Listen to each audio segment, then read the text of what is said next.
Assalamualaikum warahmatullahi wabarakatuh, sahabat cerdas, adik-adik kelas 10 yang program IPA ya, pada mata pelajaran matematika peminatan di mana saja berada, insya Allah dalam keadaan sehat walafiat dan tetap semangat meraih cita-cita walaupun saat ini kita masih dalam keadaan pembelajaran jarak jauh.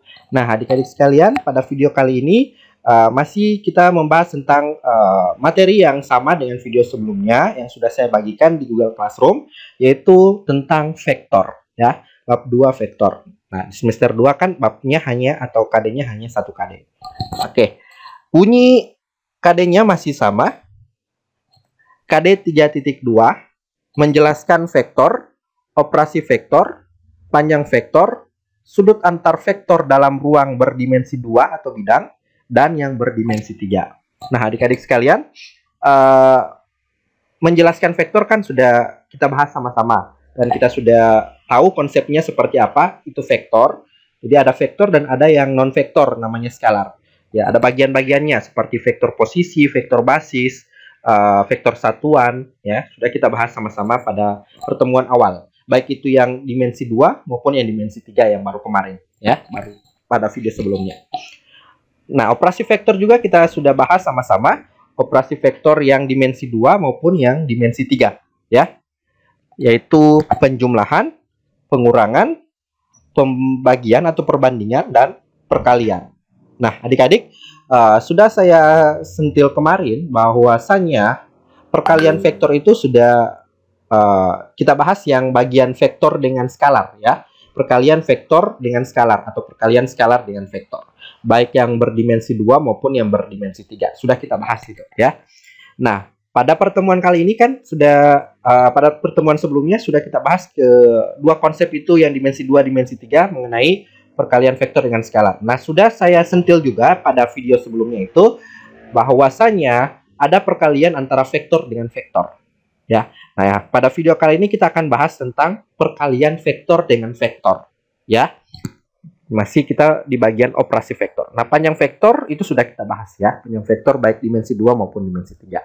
Nah, kita kembali ke operasi vektor yang pada bagian perkalian ya. Perkalian yang antara vektor dengan vektor. Karena ini menemukan atau kita harus tahu konsepnya ya seperti apa. Apakah langsung kita kali komponen yang di atas dengan yang di atas, yang di tengah dengan yang di tengah untuk dimensi 3 dan yang di bawah dengan yang di bawah.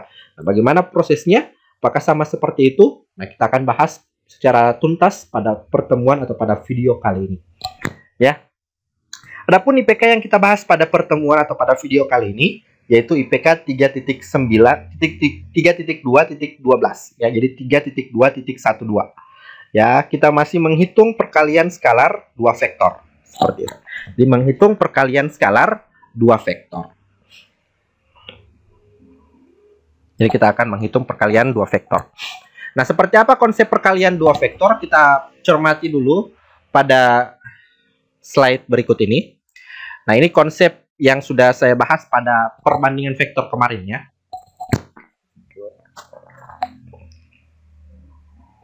Misalkan kita punya vektor atau titik B di sini. Titik B ini akan menghasilkan vektor B. Ya. Jika kita tarik dari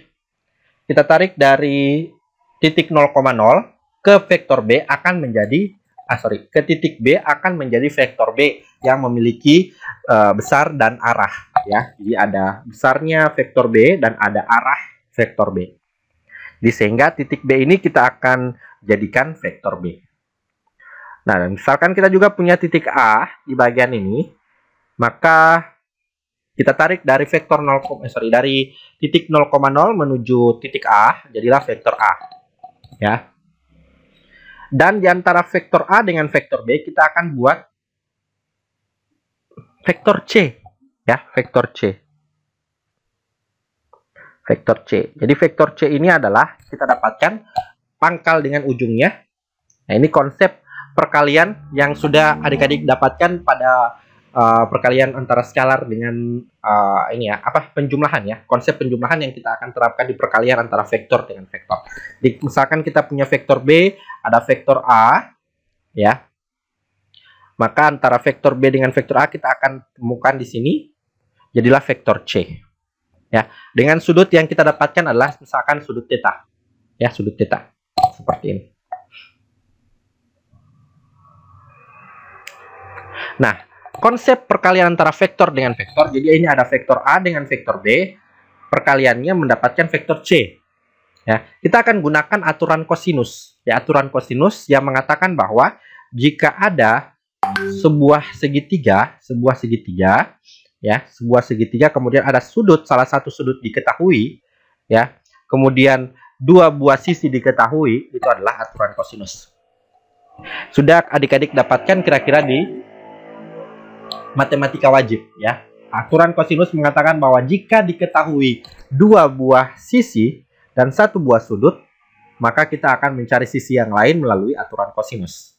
Yang mengatakan bahwa C pangkat 2 sama dengan A pangkat 2 tambah B pangkat 2 kurang 2AB kali cos C. Nah, dari mana ini? Ini nanti adik-adik bahas atau sama-sama adik-adik bahas dengan guru matematika wajib tentang sampai kenapa rumus ini muncul, ya, di permukaan bumi. Ya. C pangkat 2 sama dengan A pangkat 2 tambah B pangkat 2 kurang 2AB kosinus C. Nah, ini adalah aturan kosinus yang kalian akan atau kalian sudah dapatkan di matematika wajib atau matematika TOE, ya. Nah, ini aturan kosinus berlaku apabila dua buah sisi diketahui dan satu buah sudut diketahui. Ya, jadi AB diketahui dan sudut C. Maka kita bisa lakukan dengan rumus seperti ini. Nah, kita gunakan di sini. Sini kan diketahui vektor A atau sisi A, vektor B atau sisi B, dan sudut theta diketahui di sini. Ya. Maka kita dapatkan vektor C atau panjang vektor C. Jadi ini panjang, ya. Kita menggunakan konsep panjang. Kenapa? Karena sisi. Sisi itu adalah sama dengan besar vektor, ya. Sisi pada segitiga yang terbentuk ini sama dengan panjang vektor. Dipanjang dari 0,0 menuju ke titik B itu berapa? Itu namanya panjang vektor atau sisi pada segitiga yang terbentuk pada gambar ini. Ya, karena sisi berarti kita menggunakan panjang vektor. Ya, panjang vektor simbolnya seperti ini, ya. Jadi semua yang berada pada vektor A, vektor B, dan vektor C itu yang kita cari adalah sisinya. Sisinya adalah panjangnya, panjang vektor. Jadi kita gunakan konsep panjang vektor C pangkat 2 sama dengan panjang vektor A pangkat 2 ditambah panjang vektor B pangkat 2 dikurang 2 kali panjang vektor A kali panjang vektor B kosinus C. Gitu, ya. Ini panjang vektor, ya. Mohon maaf, ini ada panjang vektor di sini. Saya tidak sempat tulis. Jadi ini ada panjang vektor. Jadi kenapa kita menggunakan aturan kosinus? Kalau aturan sinus kan konsepnya kebalikan dari ini. Ya, jika diketahui dua buah sisi, dua buah sudut, satu buah sisi, itu menggunakan aturan sinus atau ya aturan sinus, ya. Kalau aturan kosinus, sekali lagi saya tekankan, kenapa menggunakan aturan kosinus? Kita terlihat jelas di sini bahwasanya kita mengetahui sisi B atau panjang vektor B dan panjang vektor A kita ketahui. Kenapa diketahui? Karena titik B sudah diketahui di sini. Titik A sudah diketahui di sini, maka akan terbentuk vektor A dan vektor B. Ya, berarti kita ketahui vektor A dan vektor B. Dan sudut yang sudah diketahui adalah sudut yang ini. Ya, maka kita menggunakan konsep dua buah sisi, satu buah sudut yang menggunakan yaitu aturan kosinus. Ya, sekarang kita akan perandel ini, ya.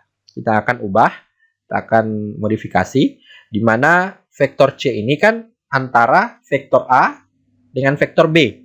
Ya, ingat. Selisih antara mencari vektor itu kan salah satunya adalah mencari selisih yang sudah saya bahas di video sebelumnya, ya. Kalau misalkan ada vektor di antara dua vektor, ya, vektor yang diketahui, kemudian ada di antara dua buah vektor, maka kita akan bisa mendapatkan vektor itu atau bisa kita modifikasi menjadi vektor A dikurang dengan vektor B, ya, vektor A dikurang dengan vektor B. Seperti itu, ya. Jadi pangkat 2 sama dengan vektor A, panjang vektor A di pangkat 2 tambah panjang vektor B di pangkat 2 kurang 2 kali vektor A kali vektor B kosinus C, kosinus theta. Ya. Nah, kenapa jadi vektor A dengan vektor B ini? Penyederhanaan vektor C itu bisa dituliskan dengan pengurangan dua buah vektor atau selisih antara dua buah vektor tadi.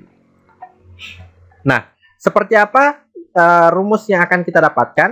Nah, ini. Untuk penjabarannya nanti akan saya bagikan LKPD, nanti saya akan tampilkan juga di sini sampai kenapa hasil rumusnya seperti ini, ya.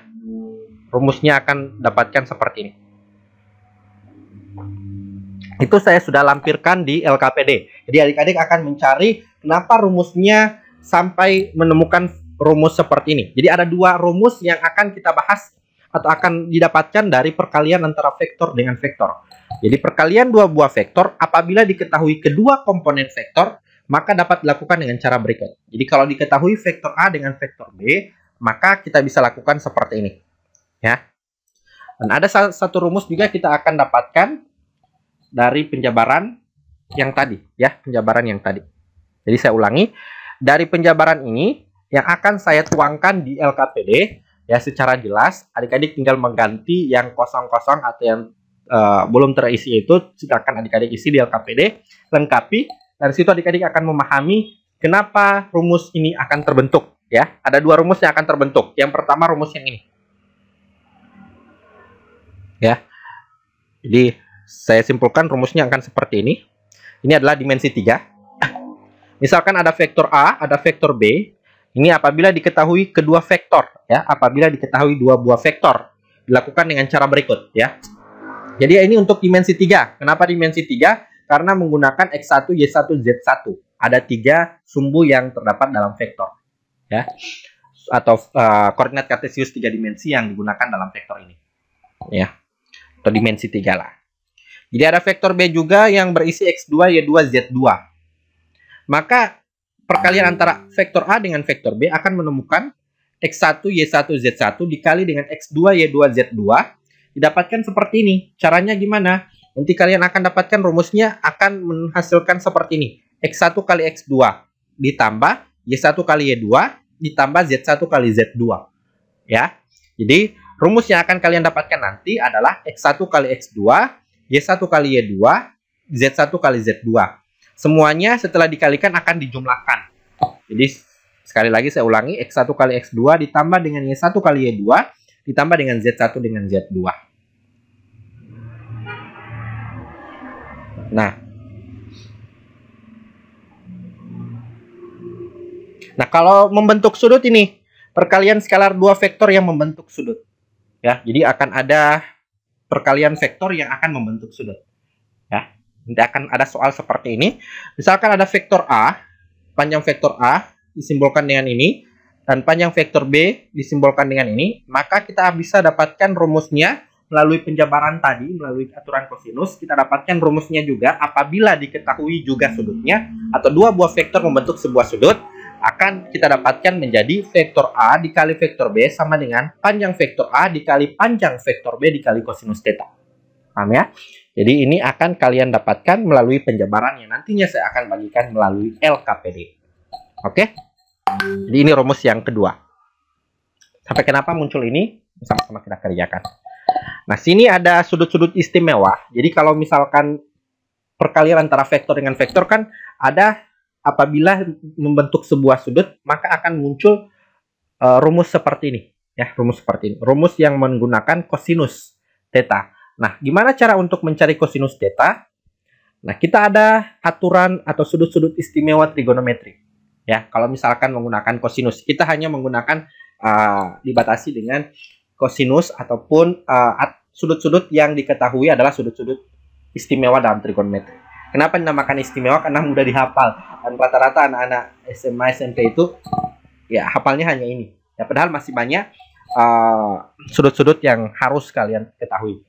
Ya, dari 0 sampai 360 derajat. Ini saja cukup ya. Nanti kalian kembangkan dengan cari di Google sudut-sudut yang lengkap pada trigonometri, baik itu sinus, kosinus, dan tangen. Dan sudut-sudut sinus dan kosinus dengan tangen ini saya rasa sudah dibahas pada pertemuan matematika wajib di awal-awal semester. Ya, saya rasa sudah dibahas sama-sama dengan ibu guru ataupun bapak guru di matematika wajib menggunakan yaitu sudut-sudut istimewa ini. Dan dari mana sinus, dari mana kosinus, dari mana tangen itu sudah kalian dapatkan di matematika wajib. Saya hanya ingin mengulang kembali seperti apa bunyi sinus alfa, seperti apa nilai dari kosinus alfa dan tangen alfa, ya. Apabila dia sudutnya 0 derajat. Kalau dia sinus 0 derajat, ya hasilnya 0. 30 derajat 1/2, 1/2 akar 2, 1/2 akar 3, 90 derajat dia 1. 180 derajat dia 0, 270 derajat negatif 1, 360 derajat dia 0. Begitupun kosinus ya. Kosinus kebalikan dari sinus ya. Dari 0 sampai 90 derajat itu dibalik saja. Dibalik saja. Jadi 1 di sini, 1/2 akar 3, 1/2 akar 2, 1/2 dan 0. Dan ini juga terbalik ya. Yang 0 jadi negatif 1, yang negatif 1 jadi 0 dan 0 jadi 1. Ini ya. Kembali ke sini. Ya. Tangin juga ya. 0 1/3 akar 3, 1 akar 3, theta 0, tahingga 0, tahingga 0. Ini harus kalian kuasai sudut-sudut istimewa pada trigonometri.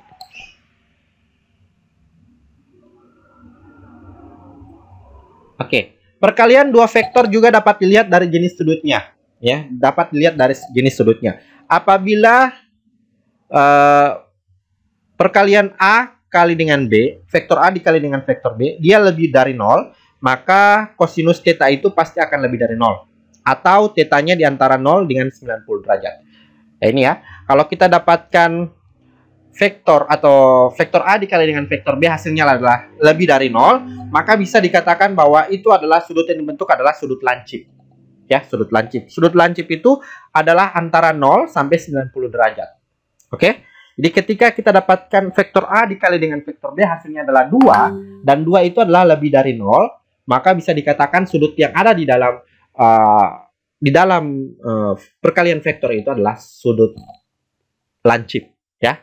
Sudut yang di antara 0 sampai 90 derajat.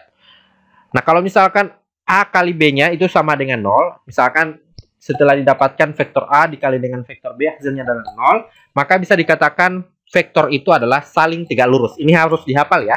Ketika kalian akan mendapatkan ini, nanti akan ditanya jenis sudutnya akan seperti apa. Nanti ada soal yang mengatakan bahwa sudut dari vektor ini adalah sudut apa. Ya, setelah kalian akan dapatkan hasil dari perkalian vektor A kali vektor B. Jadi kalau misalkan hasilnya jadi 0, itu artinya kosinus tetanya 90 derajat. Ya, ini berarti kedua vektor saling tegak lurus. Dia tegak lurus atau ortogonal, ya. Nah, jika vektor A dikali dengan vektor B hasilnya kurang dari 0, contohnya negatif 1, negatif 2, dan lain sebagainya, maka kosinusnya theta adalah kurang dari 0 juga, atau berada di antara 90 derajat sampai 180 derajat, yang demikian itu adalah sudut tumpul. Jadi kalau dia besar 0, sudut lancip, kalau sama dengan 0, dia sudutnya tegak lurus, atau sudut siku-siku. Kemudian vektor A kali vektor B kurang dari 0, dia akan membentuk sudut tumpul. Ya. Kita ke LKPD. Di sini sudah ada ilustrasi cerita. Andi dan Ani berjalan menuju ke rumahnya dari suatu lokasi yang sama.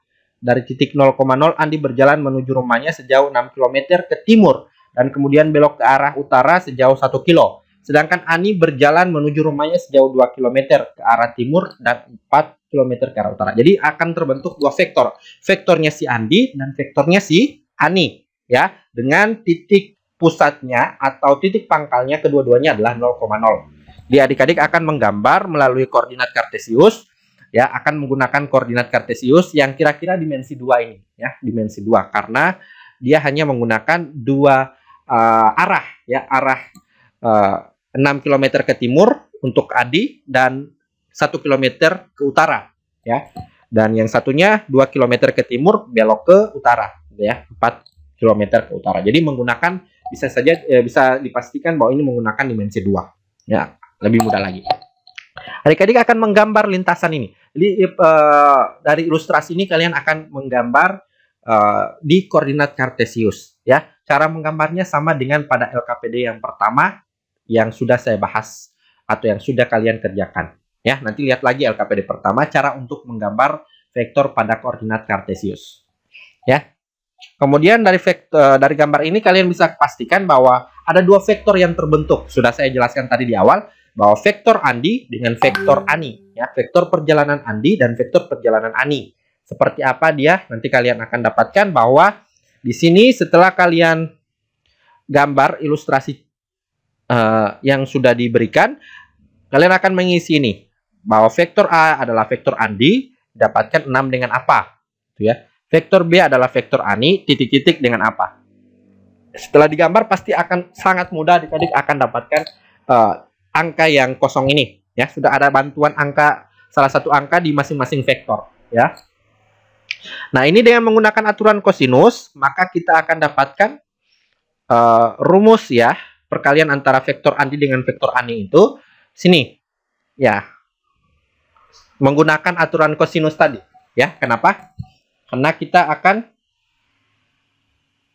nah ini, kita akan menggunakan aturan kosinus, ya, karena dua vektor diketahui, berarti panjang vektor sudah diketahui dan satu sudut yang terbentuk antara vektor Andi dengan vektor Ani, ya. Jadi kita gunakan adalah vektor C adalah hasil perkalian antara vektor A dengan vektor B didapat sama dengan ini panjang vektor C pangkat 2 sama dengan panjang vektor A pangkat 2 tambah panjang vektor B pangkat 2 kurang 2. 2 kali vektor A kali vektor B di kosinus theta, ya. Ini aturan kosinus. Nah, vektor C-nya bisa diubah jadi vektor A kurang vektor B, sudah saya jelaskan tadi. Nah, ini tetap, ya. Nah, ini vektor A-nya kita tulis di sini.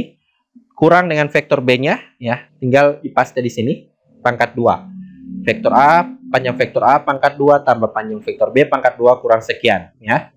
Dengan menggunakan rumus besar atau panjang vektor, maka ruas kiri dan ruas kanan diubah, ya. Jadi ini kan dikurang 6 kurang dengan yang di sini, titik-titik. Dan di sini juga kurang dengan 4, hasilnya tulis di sini, ya. Kemudian ini kan panjang vektor A itu didapatkan dengan akar, ya. Lihat lagi cara mencari panjang vektor, ya. Ini rumus panjang vektor akan membentuk akar seperti ini, ya. Saya tidak akan mengulangi lagi, sudah ada pada video sebelumnya seperti apa cara untuk mencari panjang vektor. Kemudian pangkat 2. Kenapa pangkat 2 di sini? Karena ada pangkat 2 yang di sini, ya, bawaan dari yang di atas. Tambah ini panjang vektor B-nya akar titik-titik pangkat 2 tambah 4 pangkat 2, kemudian setelah itu dapat hasil dipangkatkan 2 lagi. Kurang dari 2 panjang vektor A, panjang vektor B, kosinus theta. Nah, ini kan bisa kita tuliskan seperti ini, sama dengan ini, ya. Jadi panjang vektor ini kan panjang vektor. Di akar 6 kurang berapa? Sini, tinggal tulis kembali. Pangkat 2 tambah titik-titik kurang 4 pangkat 2. Setelah dapat hasilnya dipangkatkan 2. Nah, ini kita tidak mencari hasil, ya. Kita akan mencari dari mana rumus yang tadi didapatkan, ya. Nah, di sini kembali kita tuliskan kembali, ya. Kita tuliskan kembali akar ini tambah akar ini dikurang ini, ya. Oke, paham, ya? Nah, di sini dikatakan bahwa hapus akar dan pangkat 2 apabila berada dalam satu angka. Ya, apabila berada dalam satu angka. Oke. Nah, iya, aturan perpangkatan apabila ada akar dan ada pangkat 2 itu hapus akar dan pangkat 2-nya. Kenapa? Karena akar dipangkatkan 2, akar kemudian dipangkatkan lagi 2, hasilnya adalah angka yang berada dalam akar itu, ya. Jadi aturan akar apabila ada akar, kemudian ada pangkat 2, di luar ini ada pangkat 2, ya, akar, kemudian ada pangkat 2 yang di luar. Nah, ini akar, ada pangkat 2 di luar, maka kita hapus akar dengan pangkat 2, sisanya angka yang ada di dalam ini, ya. Jadi sisanya 6 kurang titik-titik ditambah titik-titik kurang 4 pangkat 2. Kenapa akar dengan pangkat 2 dihilangkan? Karena akar itu kan 1/2. Jadi 1/2 kali 2 hasilnya 1, habis, ya. Ini juga habis akar dengan pangkat 2, jadinya ditulis kembali yang kosong-kosong ini juga dikurang 2 panjang akar vektor A, panjang vektor B, kosinus theta. Setelah itu kita faktorkan yang di ruas kiri. Ya, yang di ruas kiri ini kita akan faktorkan. Ini kan 6 kurang titik-titik pangkat 2, ya. Di 6 pangkat 2 kurang pemfaktoran seperti ini, ya. Pemfaktoran yang A kurang B pangkat 2, jadinya A pangkat 2 kurang 2AB, ya. 2AB tambah B pangkat 2. Nah, ini kita akan lakukan di sini ya. Di 6 pangkat 2 kurang 2 kali 6 kali titik-titik ditambah, ini juga kita faktorkan. Ini kan titik-titik pangkat 2 ya. Pemfaktoran yang sudah saya jelaskan sebelum di KD1 juga sudah ada, KD2 juga sudah ada ya. Pemfaktoran A tambah B pangkat 2. Jadi A tambah B kali A tambah B ya, A tambah B kali A tambah B. Nah, di sini 6 pangkat 2 kurang 2 kali 6 kali titik-titik tambah titik-titik pangkat 2 ya, pemfaktoran. Ditambah dengan pemfaktoran yang ini kita dapatkan titik-titik pangkat 2 kurang 2 kali titik-titik kali 4 ditambah 4 pangkat 2. Ya, kita faktorkan yang di sini. Hasilnya seperti ini, yang di sebelah kanan tetap ya. Nah, kita akan hilangkan atau coret yang sama di ruas kiri dan ruas kanan. Apabila ada angka yang sama di ruas kiri dan ruas kanan, kita coret. Contoh, ini 6 pangkat 2 dengan 6 pangkat 2 hilang. Ya, jadilah hasilnya seperti ini. Ya, yang ada nilainya sama di ruas kiri dengan ruas kanan itu bisa dihapus apabila dia sama ya. Kalau dia positif 6 pangkat 2, sebelahnya juga positif 6 pangkat 2, itu bisa dihapus. Ya. Yang tidak bisa bagaimana? Kalau di sini negatif, kalau di sini positif, itu tidak bisa. Ya, tidak bisa dihapus. Harus sama persis tanda dengan angkanya. Setelah itu faktorkan yang di ruas kiri. Jadi yang di ruas kiri kan kalau misalkan ini ada negatif 2, kita taruh di depan negatif 2-nya, sisanya 6 kali apa ya. Nah, di sini ada negatif 2, di sini juga ada negatif 2, kita hilangkan. Kita bukan hilangkan ya. Kita taruh di depan atau kita faktorkan. Sisanya 6 kali titik-titik. Ini kan sudah diambil. Di titik-titik kali 4. Yang di sini tetap sama. Nah, sekarang kita bisa hapus yang sama ya. Ini negatif 2, di sini juga ada negatif 2, bisa kita hapus. Ya, kita hilangkan. Habis sisanya yang tinggal dalam kurung ini dengan ini. Ya. Nah, dari sini kita dapatkan rumus yang tadi ya. 6 diganti dengan X1 karena 6 itu X1 ya. Misalkan ya, 6 diganti dengan X1, kemudian yang di sini ganti dengan X2. Ini sudah ada bocoran di sini sebenarnya. Kemudian titik-titik ini ganti dengan Y1, yang ini ganti dengan Y2 ya. Sehingga jadi jarak rumah Andi ke rumah Ani dapat ditentukan dengan rumus perkalian skalar dua vektor, yaitu menggunakan ini X1 titik-titik, X1 pasti X2 ya. Kalau di sini titik-titik Y2. Jadi ini kita ganti ya, 6 ganti X1, titik-titik ini jadi apa? Kemudian titik-titik ini jadi apa? Dan 4 diganti menjadi Y2. Dan ini kita tuliskan kembali. Ya, dapatlah rumus yang ini bisa dengan yang ini bisa ya. Ini rumus pertama apabila tidak cuma diketahui komponen vektor A dengan vektor B, dan ini apabila ada sudut di dalam soal yang diketahui. Oke. Nah, untuk yang nomor 4 ini gampang ya. Nomor 4 gampang ya. Di sini ada diketahui dua buah vektor, vektor A, vektor B. Kita ubah ke dalam vektor kolom ya. Kita ubah dari dalam vektor kolom. Jadi vektor A kita ubah dari basis ke kolom ya. Jadi kita ambil angka-angkanya saja, 2, kemudian 3, dan di sini berapa. Jangan lupa ada negatifnya ya. Vektor B-nya juga demikian. Ini titik-titik, ini isinya apa? Titik-titik isinya apa? Dan negatif 2, dia berada di bawah. Setelah itu, karena hanya diketahui dua vektor, tidak ada sudut, berarti kita menggunakan rumus yang pertama ini. Ya, di A kali B, vektor A kali vektor B, kita tuliskan kembali. Kali masing-masing, yang di atas kali dengan yang di atas, yang di tengah dikali dengan yang di tengah, yang di bawah dikali dengan yang di bawah.